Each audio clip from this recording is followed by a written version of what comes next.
Hey guys, it is time for the May TBR. It is crazy that it's already May and that I am filming this TBR, which is just crazy. I have not read really anything in April. I've read one book. I still haven't even finished my book club book. I've been so busy with life, so you guys will talk about that in the wrap up. But we're gonna do, I'm not even doing this month's the thing for Leandra's TBR-a-thon just because, or my 12 Moon Challenge. I'm just not doing a lot of things. I'm keeping it simple with my TBR prompts because this month is crazy. I think after May, maybe into June, we're gonna have like a reset of how I do my TBRs because I'm just not happy with how they've been coming out. We're gonna do we're gonna have a rebrand, not rebrand, but just a refresh on things. But let's get to it. 5 prompts I have. I'm doing 5 prompts, and I have 3 books. I'm trying to keep my TBR small. A book with a queer character. A book with fated mates. A book with an animal in the title. A book set in space. And a book that is a sequel to one you have read before. Okay. Alright, that's my TBR prompts. So you saw those 5 cards I pulled. I am only doing 4 of those 5 prompts because I just, for life of me, cannot come up with a fated mate one. And I have to leave for Y'all West in a couple hours. So I need to pack. I have a lot of shit to do. So let's get on to it with this video of the books I'm going to read.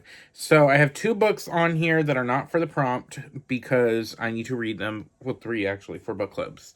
And then the rest are for the prompts. So we're going to do the book club books first. So we're going to start with the book club I'm currently running, which is my Romantasy book club for a store that I go, a bookstore in my town. A seat at the table if you're in the Elk Grove area. Definitely check it out. Or we do Romantasy book clubs every 4th Thursday of the month, I believe. 4th or 3rd, one of the 2. And it's in person. And I have us reading A Vow and Vengeance by Jacqueline Rodriguez. This is a new Romantasy book that came out this year. And it is a dark academia. And from what I noticed about Rune, who is basically, I believe she's human.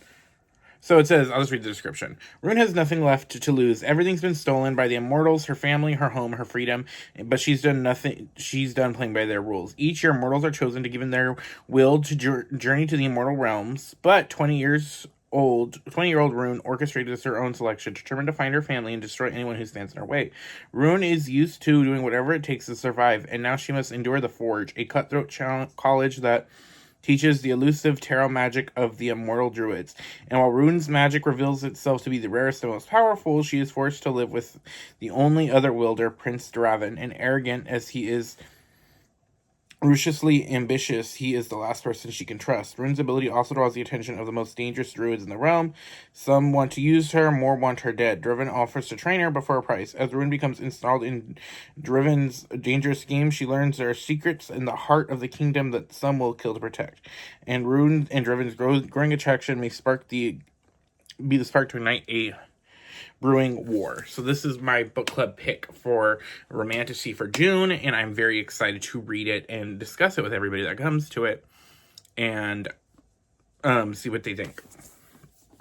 So the next book club book I do not own, but it is the sequel to A Fate Inked in Blood. Here it is. I know the first is a Viking-inspired Romantasy. I am supposed to be reading this first book this month, and I will be supposed to be reading the sequel next month. And I don't really want to go into the description because I don't want to spoil myself for the book 1. And the last book I have that is a book club book is Cold Wire by Chloe Gong. So it says, for decades, the world has been caught in a cold war between 2 powerful nations, Mulatto and Atuda.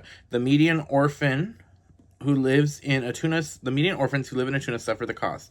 Their enrollment at the Nile Military Academy is mandatory. Either serve as a soldier or risk being labeled a spy. 18-year-old Ilara is one such orphan. Having recently graduated and joined Nile Corps forces, she is doing well for herself until the most wanted anarchist frames her for assassinating a governor official, and she's given a choice: cooperate with him in search for the dangerous program or go down for treason. Meanwhile, 17-year-old Leah is close to her own graduation, and she is paired with her academic arch nemesis for one final assignment. But when they are ordered to infiltrate Mulatto in virtual reality, Laya quickly realizes there's much more at stakes than her school ranking. As Irelai and Laya tear through Mulatto on a separate course, the two start to suspect they are pieces in a larger conspiracy, and closer than they get to the truth, the closer the world comes to shattering conclusion. I like Chloe Gong's writing. I've read her Shanghai series and really enjoyed it, so I'm definitely excited to get to this. Even though I'm not a huge fan of dystopian, this at least seems interesting. And this cover is giving me the Woman in the Shell vibes. I don't know why. I haven't even seen the movie or the show or the anime, but it goes in the shell. But that's what just this cover vibe is giving me. Okay, so now I have, for one of the 5 prompts I had was a book set in space. I'm going to read Saga, which is another book I don't have, but it's right here. And it's just a comic book set that's like space travel and stuff. I'm going to reread volume 1 for that. For the prompt of a book that is a sequel to a book I've read before, I'm doing A Crown Still Silver by Lyra Celine. This is the sequel to A Feather Still Black, which is a Swan Lake retelling, but it follows our Black Swan. I don't want to get into too many details because it's the sequel, but I do need to finish this trilogy. Next, I had a book with an animal in the title, and for that, I'm doing The Buffalo Hunter by Stephen Graham Jones. Been dying to read this, and I need a good vampire book to fill my mood. So it says, the chilling historical novel is set in the ashes of days in the state of Montana following Blackfeet Indian named Good Slab as he hunts the fields of the Blackfeet Nation looking for justice. It begins with a diary written in 1912 by a Lutheran priest is discovered within a walls in 2012. What is unveiled is a slow massacre, a nearly forgotten chain of events that goes back to the 217 Blackfeet dead in the snow, told in the transcribed interviews with Goodstab, who shares the narrative of his own particular and unnaturally long life over a series of confessional visits. This is an American Indian revenge story capturing the vivid voice of the time by one of the greatest new masters of literary horror, Stephen Graham Jones. This is the only book by Stephen Graham Jones that I'm really interested in, and I do want to try his writing. This is what I'm most interested in, and I definitely want to read this. The last book I have really is a book with a queer character was one of the prompt cards, and so I'm going to be reading Soul of a Gentleman Witch by David Fierro. I've been meaning to read a David Fierro book, and this seems like the best one for me to start with. It is, to win back his soul from the devil, a cynical witch must decide if his own freedom is worth delivering a selfless boy to damnation. Perpetually 17, Callum is the Green Witch is indebted to the devil until he fulfills 666 tasks. When Lucifer offers Callum an unusual job that will end Callum's contract early and return his soul, Callum readily agrees. All Callum must do is ensure Augie Sanderson makes it from London to New York by the next blood moon. This proves more difficult than Callum could perceive, as power-hungry witch kings and queens, blood witches, and even necromancers are also out to capture Augie.